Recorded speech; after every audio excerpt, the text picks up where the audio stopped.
G'day, everyone. I am Miss Shaz Jones, your host of BibleHax podcast. Can't even get it out. And I'm very excited. I saw a new book this week. It's called Kingdom Entrepreneurs. That's the title. And the subtitle is A New Model Reigning in Business with Purpose and Profit. The author is Kelly Shaw, and I'm very excited to have Kelly as my guest today. Welcome to the podcast, Kelly. Pleasure. I think you're just cracking up a little bit audio-wise, but we'll just crack on. Hopefully you can still hear me. I wanted to talk about the book. It's titled Kingdom Entrepreneurs. What does Kingdom Entrepreneurs mean? Can you define that term for us? Yeah, we as kingdom people or Christians, right? We fight with, should we make money? Should we live the life that we really want to live, that we sometimes dream about, but we're afraid to live it because how we might look to the rest of our parishioners or, whatever the term is at your local community. And I think we all struggle with that, am I really searching for the wrong things? Well, if you're just looking to make money, yes, I don't believe that. I don't believe that's the correct thing. Now, if you're looking to make money to help serve God and Christ and to help.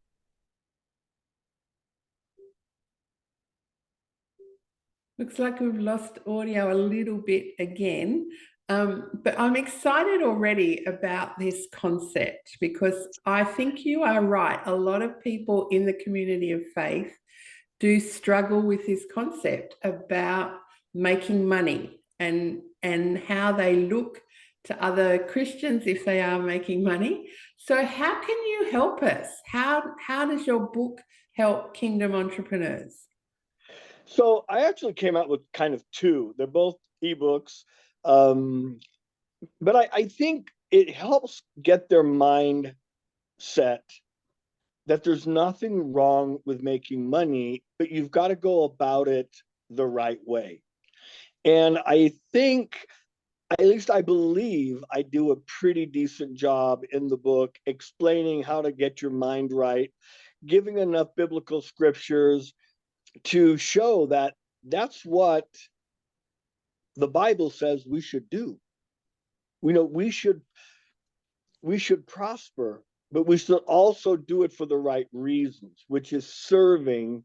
And if we can get our head around serving first, maybe that's serving not only our clients, our clientele, but our employees, our community, and then, in my case, most important, the church, because depending on your church, we do a huge amount of outreach. We do a lot of kid camps. We're very involved in youth ministry.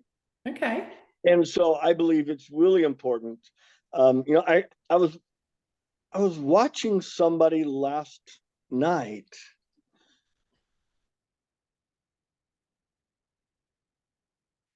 Looks like we've frozen again. This is building the suspense, Kelly. I'm sure you're doing this on purpose.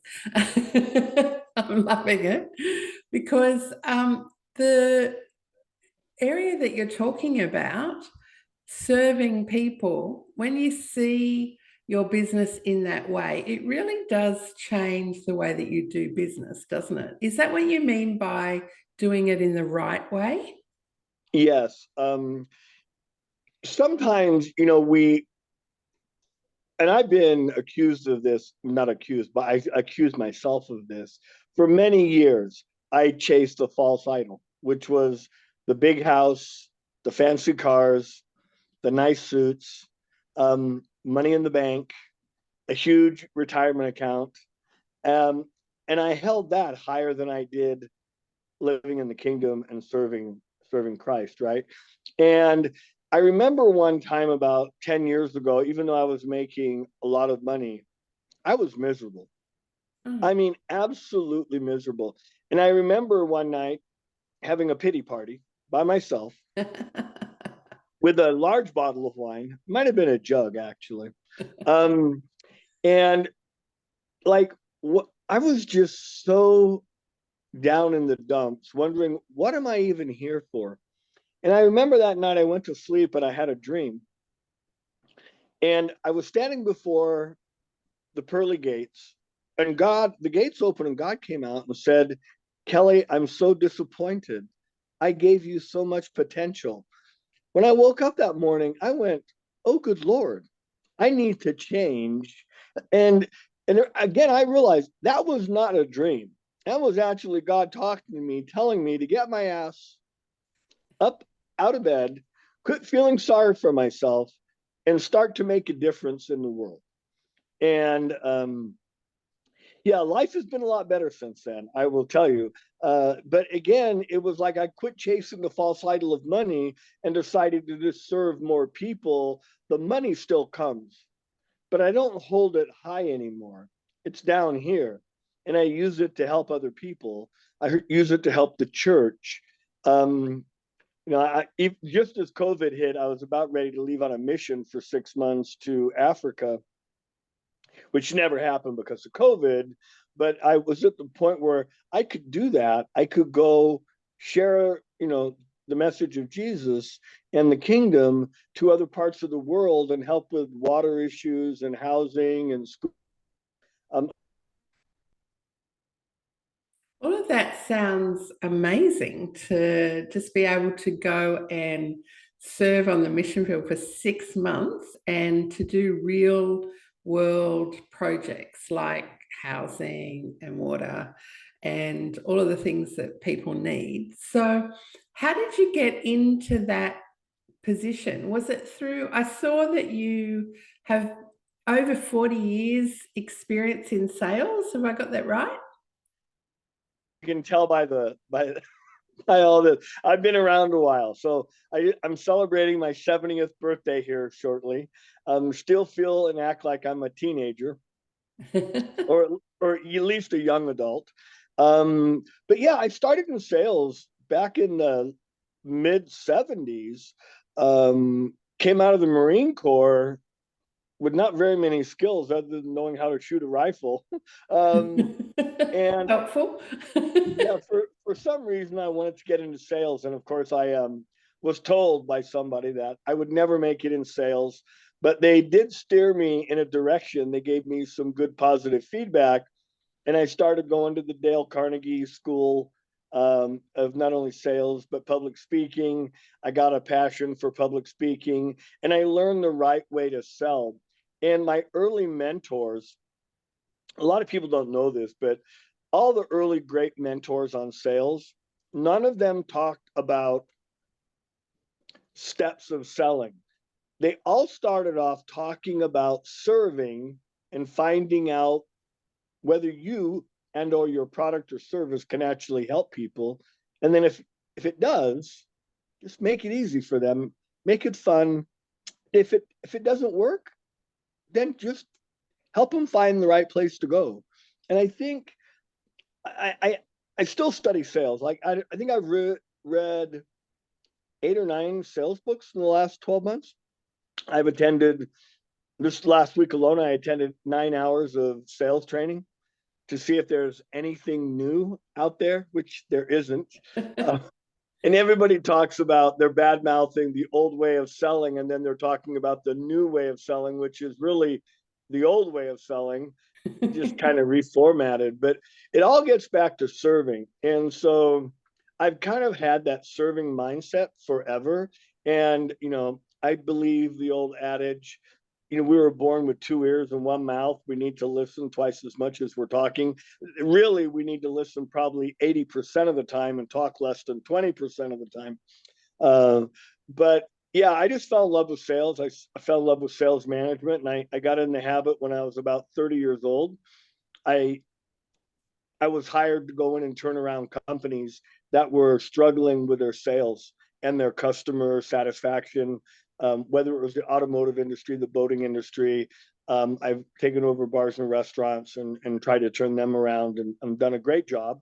Um, don't really know how to run a restaurant incredibly well, but as far as dealing with sales and customer satisfaction, it all gets back to wanting to make sure the client has a wow experience. And that's what I talk a lot about in sales. The client has to go, wow, this is great. Wow. So we've got kingdom entrepreneurs listening to us right now. And we might even have someone who's just starting their business and who hasn't had any sales before. How do you do that? How do you create a wow for your customer? Or how do you make your first sale? Ooh, boy, you had to hit me with that one, didn't you? I think, boy, I don't know that I've ever had that question posed to me in this way before. So how do you make your first sale? Well, I think first and foremost, and I guess the new word in today's economy is avatar, right? You got to not only know what your avatar is, who you are, what your purpose is, and what's the ultimate goal of making money with the business. I think you have to understand who your core client is and what benefits they're going to get. And I tell story. I have a book that I finished 5 years ago. I haven't published it yet. It's called Frothing at the Mouth, and I'm going to finish it and put a lot of the stuff in there this year and get it done hopefully by the end of May and published by the end of June. But I think you've got to create an experience for your client that when they're listening to you, they're talking to you, and you're asking them questions. You ask them questions where you really care about getting a truthful answer. And you've got to dig deeper. A lot of people answer these kind of bare bones entry level questions, but without digging deeper. Like, Mr. and Mrs. Jones, you came and saw me today for a reason. Now, you've told me you've had this issue for a while and you've gone to other people. Let me ask you a question. Why now? Like, why today and why me? And then shut up and listen. And then based upon the answer, you got to ask deeper questions like, okay, well, you've tried this in the past.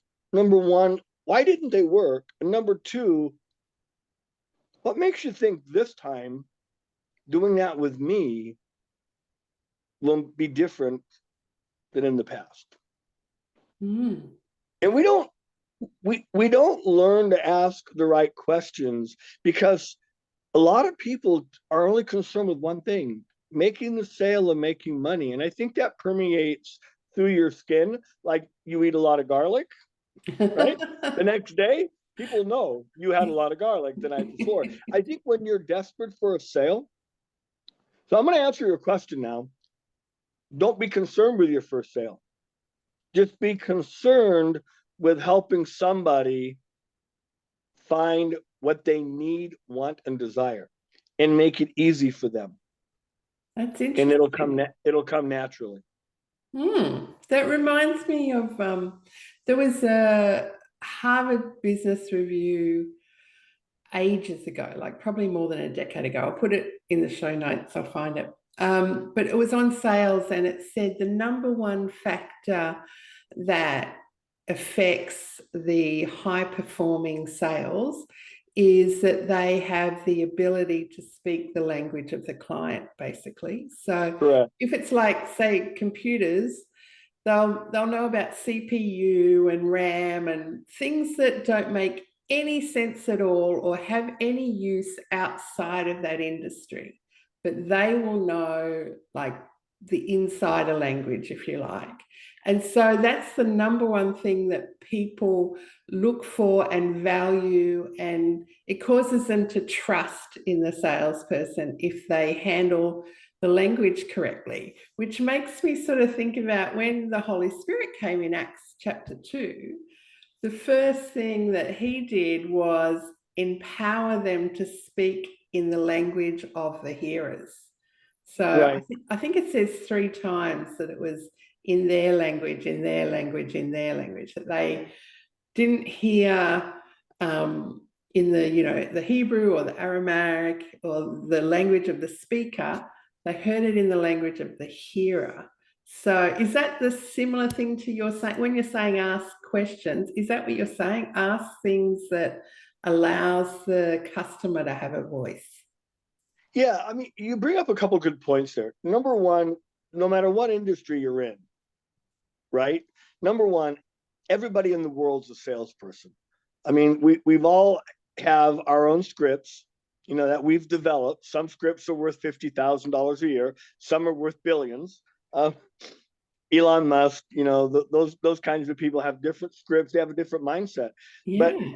one thing that really successful people are really, really good at is speaking to people to where they completely understand.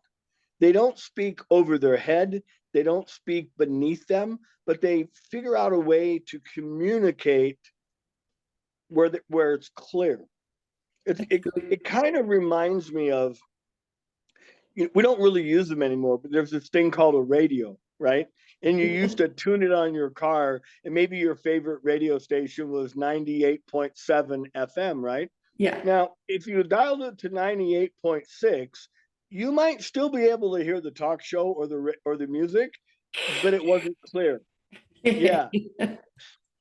So understanding, like, one of the things I spend a lot of time, and I think I'm really good at this. I'm relatively a really fast-paced person, and I like to have a lot of fun.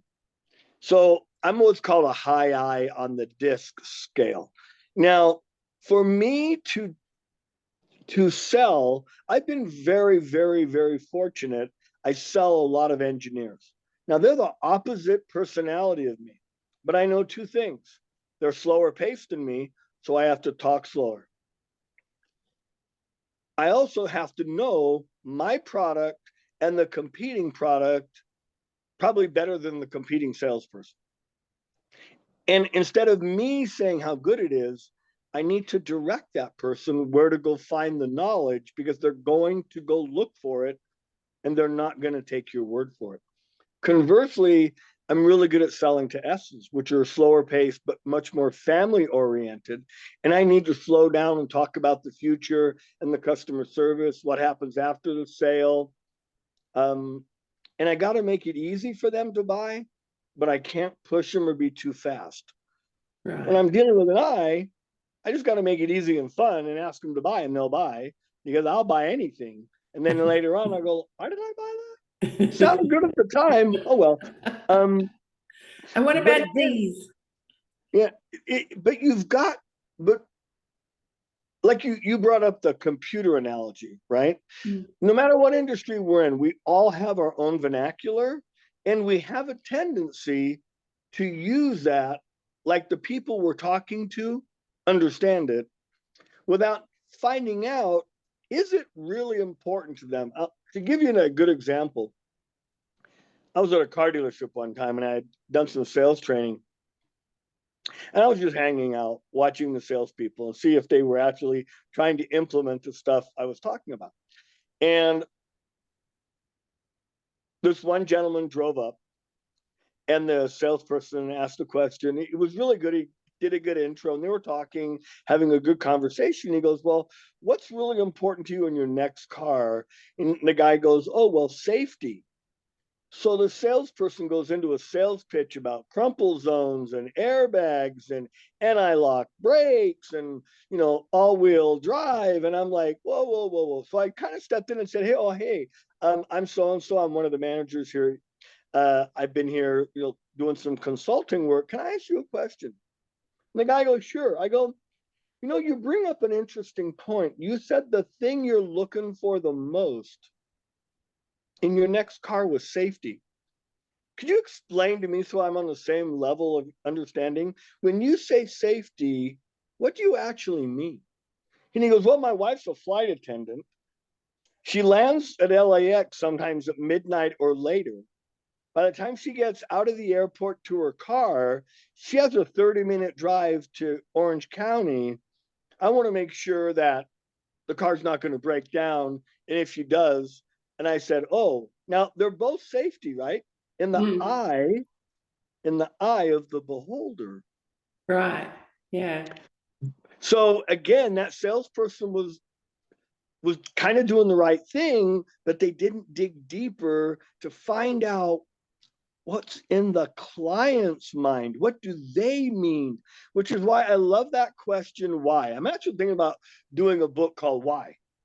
Just Why? why. And Why? and Why would you and do a it's, book called yeah, Why? like, why would you do that? Well, why not? Um, I so want to dig a bit deeper on the the book. Obviously you've got more than one book, but are there particular Bible verses that are your favorites, or is there a Bible hack that you can share? Obviously, our audience is Bible hacks, so they're very much interested in scripture. What are some of your favorite Bible verses, Kelly? well, one for sure is Deuteronomy 8:18. Um, I love that one. I don't want to try to quote it right now because I've got so many in my mind. And over the weekend, I got a couple of reviews back on my. I don't know if the book you're looking at is it the one with the building blocks on the cover? Yeah. Okay, my new one just got back from the editor and the person doing the book cover design. It's actually blue, and it's called the Kingdom Entrepreneur Blueprint. I'll send that over to you today. Um, Thank you. I looked and for in that one there, on Amazon. I couldn't find it yet. So, no, and it's because the last time I put a book on Amazon, I did everything myself. That was 10 years ago. 10 years ago? Maybe. Yeah. I forgot how to do all that. So now I'm waiting for my staff to come back today. They're in the Philippines and say, hey guys, we got to upload this to Amazon. It's ready to go, but I forgot how to put it into my KDP account and how to get all the IBN numbers and all that good stuff. But in that book, which I'll make available to anybody who's listening to this podcast for free, thank they'll you. be able to go to my website and download it. But there's a lot of scripture in there. And I guess one of the reviews I got this weekend was you need to reference. They want to know, like, well, what Bible did that come from? Was it from the NIV? Was it from the new? And it's like, well, I don't want to like mention exactly which, because people read their own Bible. I mean, so the scriptures are always going to be a little different, but Yeah. they're all the same scriptures. It's just I try to reference the ones that I understand. Sometimes they come from different Bibles because it just makes more sense to me. So But Deuteronomy 8:18, the gist of that is that God gives us the power to get wealth. Is that the one you mean? correct, that is Right. correct. And Okay. he wants us to have wealth. Why? Because with wealth we can serve and help more people. And you know, I was watching a a message one weekend from a pastor I really, really like. And he was saying that there was a study done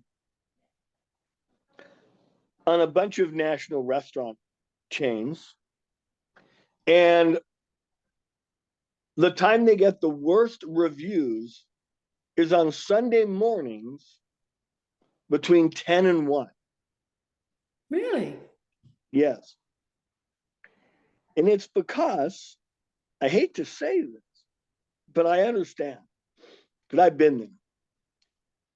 A lot of people leave church and they don't act like Christians. They act like just kind of mean, unhappy people a lot of the times. And out Oh, in doing that's a lot good. of research on the study, they found out that a lot of the Christians that came in were kind of short, as far as curt. Mm. They weren't courteous. Um, they were very frugal in tipping.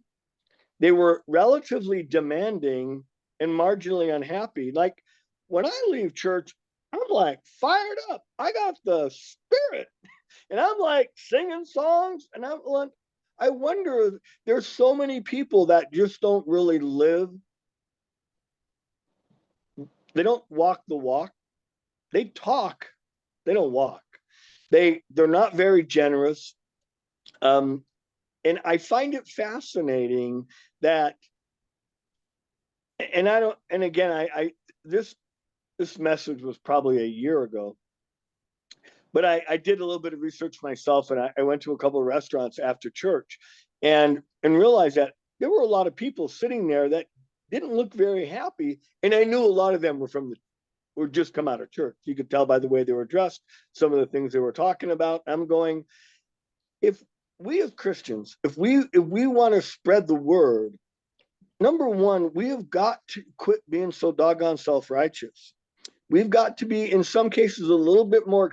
We don't have to agree with their lifestyle, but that doesn't mean we should condone. We should, tell them they're going to go burn in hell. I don't know. That's the message we want to get out there.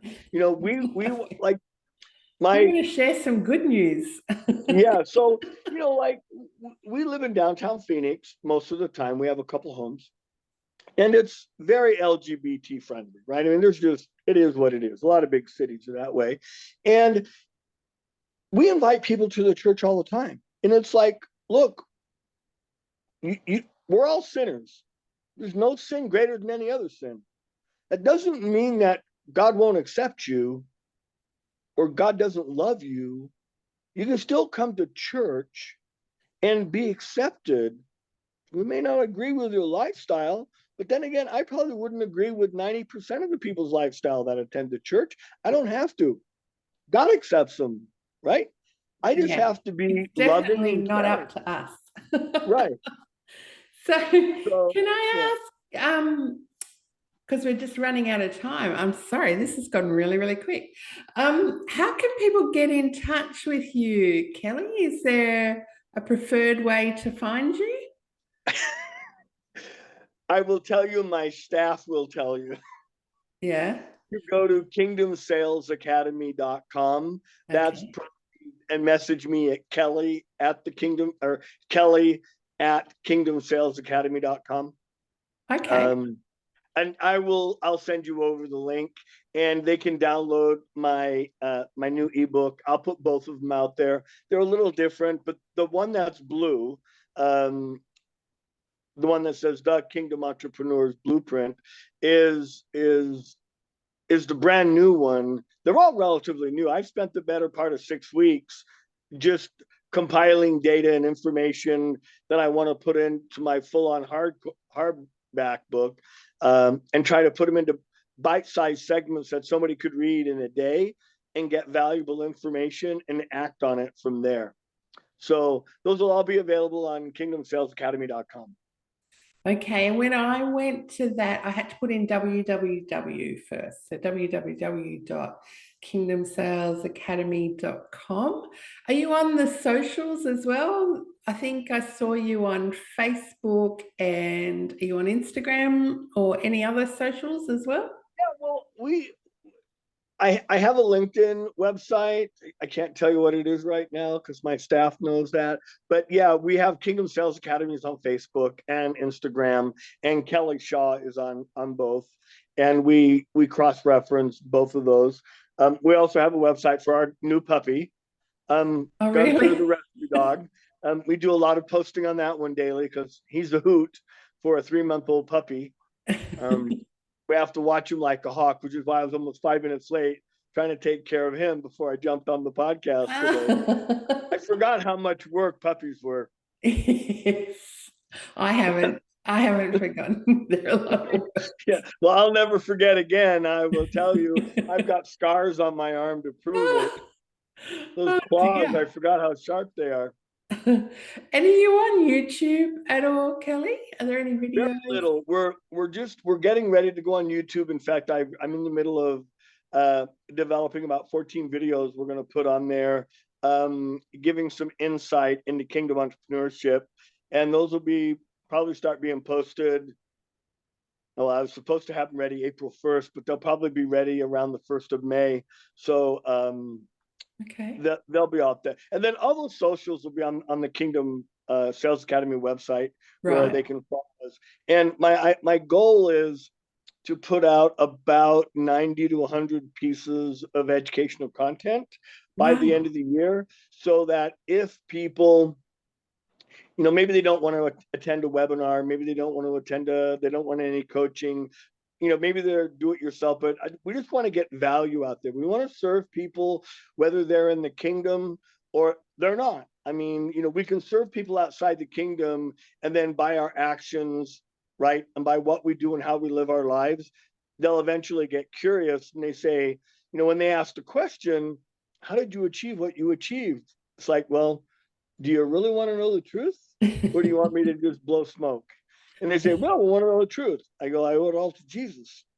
Awesome. And we'll see how serious they are at that time. But, I think we've got to lead the way by showing people that God does want us to be successful, and that when we're successful, we can use that money and our freedom of time to help other people. And that's what we've built our business around. So we have freedom to share and live the life we know we should be living, and to share with people how to do the same thing.